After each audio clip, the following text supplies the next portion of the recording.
प्रिय विद्यार्थियों, ऑनलाइन कक्षा में आपका एक बार फिर से स्वागत है। विद्यार्थियों, आज हम पढ़ेंगे भारत की संसद के बारे में। भारत की संसद के दोनों सदनों की शक्तियों के बारे में। जैसा कि आप जानते हैं कि भारत की संसद में दो सदन हैं। भारत की संसद का उच्च सदन राज्यसभा कहलाता है और निम्न सदन लोकसभा कहलाता है। राज्यसभा उच्च या द्वितीय सदन है और लोकसभा प्रथम या निम्न सदन है। लोकसभा के सदस्यों का निर्वाचन सीधे जनता द्वारा होता है, अर्थात लोकसभा वो सदन है जो जनता का सही अर्थों में प्रतिनिधित्व करती है। जैसा आपको पता है कि लोकसभा में अधिकतम 552 सदस्य हो सकते हैं, लेकिन वर्तमान में 545 सदस्य हैं। इनमें से 543 निर्वाचित हैं और 2 एंग्लो इंडियन समुदाय के सदस्य राष्ट्रपति द्वारा मनोनीत हो सकते हैं। राज्यसभा में कुल 250 सदस्य होते हैं और राज्यसभा के 238 सदस्य राज्यों की विधानसभा के सदस्यों द्वारा निर्वाचित होते हैं और 12 सदस्य कला, साहित्य, विज्ञान, खेल या अन्य किसी क्षेत्र में विशेष योगदान रखने वाले राष्ट्रपति द्वारा मनोनीत सदस्य होते हैं। अब हम बात करेंगे दोनों सदनों की शक्तियों की। यहाँ मैं आपको तुलनात्मक दृष्टि से बताऊंगा कि लोकसभा राज्यसभा की तुलना में अधिक शक्तिशाली सदन है। संविधान निर्माताओं ने लोकसभा को अधिक शक्तिशाली क्यों बनाया? क्योंकि लोकसभा जनता की सच्ची प्रतिनिधि होती है, क्योंकि लोकसभा के सदस्य सीधे प्रत्यक्ष रूप से जनता द्वारा चुने जाते हैं। इसलिए हमारे संविधान निर्माताओं ने ये उचित समझा कि लोकसभा को राज्यसभा की तुलना में अधिक शक्तियां दी जाए, क्योंकि राज्यसभा संघात्मक व्यवस्था के अंतर्गत राज्यों का प्रतिनिधित्व करने वाला सदन है और राज्यसभा के 238 सदस्य राज्यों की विधानसभाओं द्वारा अप्रत्यक्ष रूप से निर्वाचित होते हैं, जनता द्वारा प्रत्यक्ष रूप से निर्वाचित नहीं होते हैं। लेकिन इसका मतलब ये नहीं है कि राज्यसभा को कोई शक्तियां प्राप्त नहीं है, उसे भी अनेक महत्वपूर्ण शक्तियां प्राप्त हैं। यहाँ तक कि राज्यसभा को 2 अनन्य शक्तियां भी प्राप्त हैं जो लोकसभा को प्राप्त नहीं है। उनकी चर्चा हम बाद में करेंगे, लेकिन पहले हम ये देखते हैं कि वो कौन कौन से क्षेत्र हैं जहाँ लोकसभा अधिक शक्तिशाली है, वो कौन से क्षेत्र हैं जहाँ लोकसभा और राज्यसभा एकदम बराबर हैं, और कौन से ऐसे क्षेत्र हैं जहाँ राज्यसभा अनन्य शक्ति रखती है। सबसे पहले तो वित्तीय क्षेत्र में हम देखते हैं कि लोकसभा की शक्तियाँ अपरिमित हैं, बहुत ज़्यादा हैं राज्यसभा की तुलना में। कोई भी वित्त विधेयक पहले लोकसभा में ही प्रस्तुत किया जा सकता है, उसे राज्यसभा में रखा नहीं जा सकता पहले। और अगर लोकसभा ने कोई वित्त विधेयक पारित कर दिया है तो राज्यसभा उसे केवल 14 दिन तक रोक सकती है, इससे अधिक कुछ भी नहीं कर सकती। 14 दिन बीत जाने के बाद लोकसभा द्वारा पारित वित्त विधेयक स्वतः ही पारित समझ लिया जाता है। राज्यसभा के पास 14 दिन के डिले के अलावा कोई शक्ति वित्त विधेयक के संबंध में प्राप्त नहीं है। तो हम कह सकते हैं कि वित्त विधेयकों के क्षेत्र में लोकसभा बहुत अधिक शक्तिशाली है और राज्यसभा की शक्तियां नगण्य हैं। जहाँ तक साधारण विधेयकों का प्रश्न है, उनमें हालांकि दोनों की शक्तियां बराबर दिखाई देती हैं, और वास्तव में यहाँ पर भी लोकसभा का पलड़ा भारी है, क्योंकि कोई भी साधारण विधेयक लोकसभा या राज्यसभा किसी में भी पहले रखा जा सकता है और तभी पारित माना जाता है जब दोनों सदन उसे पारित कर दें। उसके उपरांत राष्ट्रपति की स्वीकृति के लिए भेजा जाता है। परंतु यदि किसी साधारण विधेयक के बारे में लोकसभा और राज्यसभा में मतभेद हो जाए तो लोकसभा और राज्यसभा की संयुक्त बैठक बुलाई जाती है। बैठक राष्ट्रपति बुलाता है और उस बैठक में साधारण बहुमत से उस विधेयक के भाग्य का फैसला किया जाता है। तो स्पष्ट है कि लोकसभा के सदस्यों की संख्या राज्यसभा के सदस्यों की संख्या से दुगनी से भी अधिक है, तो यहाँ लोकसभा की ही मर्जी अंतिम चलती है। तो साधारण विधेयकों के संबंध में भी लोकसभा अधिक शक्तिशाली हो जाती है व्यवहार में। लेकिन एक विधेयक ऐसे भी हैं जहाँ वास्तव में लोकसभा और राज्यसभा दोनों की शक्तियाँ बिल्कुल बराबर हैं, और वो हैं संविधान संशोधन विधेयक। संविधान संशोधन विधेयक पहले लोकसभा में भी प्रस्तुत किया जा सकता है और राज्यसभा में भी प्रस्तुत किया जा सकता है, और संविधान संशोधन संबंधी विधेयक तभी पारित माना जाता है जब लोकसभा और राज्यसभा दोनों उसे पारित कर दें। अगर दोनों में से कोई भी एक सदन उसे पारित नहीं करता तो संयुक्त बैठक की भी कोई व्यवस्था नहीं है। ऐसे में उस विधेयक को फिर छोड़ना ही पड़ता है। अर्थात संविधान संशोधन विधेयक के मामले में ये स्थिति स्पष्ट है कि लोकसभा और राज्यसभा दोनों द्वारा वो पारित होना चाहिए। तो यहाँ दोनों की शक्तियाँ एकदम बराबर हैं। लेकिन एक और क्षेत्र है जहाँ लोकसभा का पलड़ा शक्तियाँ राज्यसभा से बहुत अधिक हैं, और वो क्षेत्र है कार्यपालिका संबंधी शक्तियों का क्षेत्र। विशेष रूप से मंत्री परिषद के विरुद्ध अविश्वास प्रस्ताव पारित करने का अधिकार केवल लोकसभा को प्राप्त है।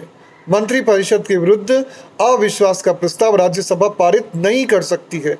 तो यहाँ पर भी हम देखते हैं कि स्थिति एकदम स्पष्ट है कि लोकसभा राज्यसभा से अधिक शक्तिशाली है। लेकिन जैसा कि मैंने कहा था कि राज्यसभा को भी हमारे संविधान निर्माताओं ने कुछ शक्तियां अलग से दी हैं जो लोकसभा को नहीं दी, और ऐसी राज्यसभा की दो अनन्य शक्तियां हैं। कौन सी हैं वो दो अनन्य शक्तियां? पहली है राज्य सूची के किसी विषय को राष्ट्रीय महत्व का घोषित करने की शक्ति।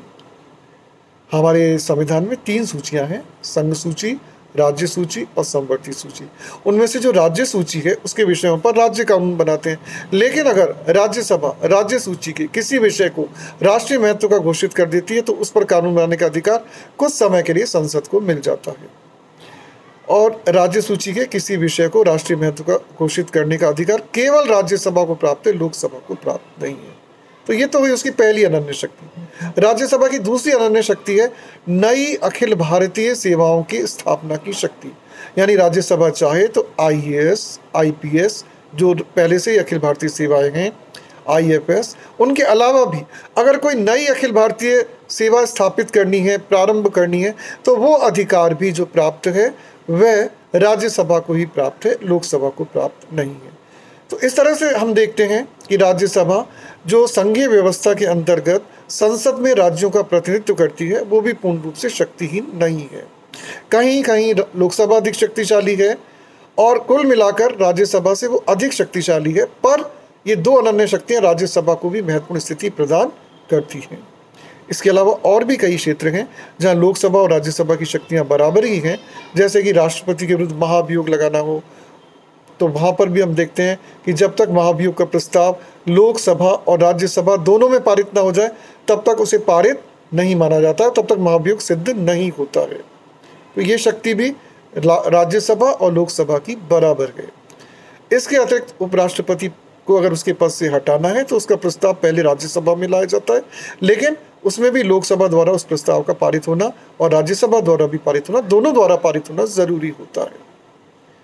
हाँ, ये ज़रूर है कि लोकसभा भी और राज्यसभा भी दोनों ही लोगों की शिकायतों को प्रस्तुत करने का मंच भी है और सार्वजनिक महत्व के विषयों पर वाद विवाद करने का मंच भी है। परंतु लोकसभा चूंकि सीधे सीधे जनता का प्रतिनिधित्व करने वाला सदन है, क्योंकि लोकसभा का हर सदस्य जो होता है वह किसी न किसी निर्वाचन क्षेत्र का प्रतिनिधित्व करता है, तो वह अपने अपने निर्वाचन क्षेत्र की समस्याओं को संसद के लोकसभा के पटल पर रखता है और सीधे सीधे वो जनता के प्रति उत्तरदायी हो जाता है। तो लोकसभा सही अर्थों में जनता की सभा है, लेकिन राज्यसभा का महत्व भी कम इसलिए नहीं है क्योंकि राज्यसभा संघात्मक व्यवस्था में राज्यों का प्रतिनिधित्व करने वाला सदन है। लोकसभा में एक अध्यक्ष होता है और एक उपाध्यक्ष होता है। लोकसभा द्वारा अपने अध्यक्ष और उपाध्यक्ष का चुनाव स्वयं में से ही सदस्यों द्वारा किया जाता है, लेकिन राज्यसभा में जो सभापति होता है वो पदेन होता है, और वो पदेन सभापति कौन होता है? राज्यसभा का पदेन सभापति होता है भारत का उपराष्ट्रपति, और साथ ही राज्यसभा में एक उपसभापति होता है जिसका निर्वाचन राज्यसभा के सदस्य अपने में से करते हैं। तो इस तरह से हमारे संविधान निर्माताओं ने अनुच्छेद 79 यानी अनुच्छेद 79 द्वारा संसद की रचना की है और राष्ट्रपति के साथ साथ लोकसभा और राज्यसभा को भी संसद का अभिन्न अंग बनाया है। और लोकसभा और राज्यसभा को अनेक विधायी शक्तियां दी हैं, वित्तीय शक्तियां दी हैं, कार्यपालिका संबंधी शक्तियां दी हैं, संविधान में संशोधन संबंधी शक्तियां दी हैं और कुछ न्यायिक शक्तियां भी दी हैं। हालांकि अब अंत में मैं ये स्पष्ट करना चाहूँगा कि इतनी शक्तिशाली होते हुए भी भारत की संसद ब्रिटेन की संसद की तरह सर्वोच्च नहीं है, क्योंकि ब्रिटेन की संसद द्वारा पारित कानूनों को न्यायालय में चुनौती नहीं दी जा सकती है, परंतु भारत में अमेरिका जैसी व्यवस्था है। यानी कि अगर भारत की संसद ने कोई कानून बनाया है तो उस कानून को सर्वोच्च न्यायालय में चुनौती दी जा सकती है इस आधार पर कि वो कानून संविधान के विरुद्ध है, और भारत के सर्वोच्च न्यायालय को यह अधिकार प्राप्त है कि यदि उसे लगता है कि वास्तव में संसद ने कोई ऐसा कानून बना दिया है जो कि संविधान के अनुरूप नहीं गए तो सर्वोच्च न्यायालय संसद द्वारा बनाए गए उस कानून को अवैध घोषित कर सकता है। इसलिए संसद को हम भारत में सर्वोच्च नहीं मान सकते हैं। दूसरी बात ये भी है कि भारत की संसद को संघ सूची और समवर्ती सूची के तो सभी विषयों पर कानून बनाने का अधिकार प्राप्त है, लेकिन राज्य सूची के विषयों पर राज्यों की विधानसभाएं कानून बनाती हैं। तो इस प्रकार हमने देखा कि भारत की संसद एक अत्यंत शक्तिशाली संसद है और लोकसभा और राज्यसभा दोनों मिलकर विधायी कार्यों का ही नहीं बल्कि अन्य कार्यों का भी बहुत कुशलता से संपादन करती है। आज के लिए इतना ही, फिर मिलेंगे। धन्यवाद।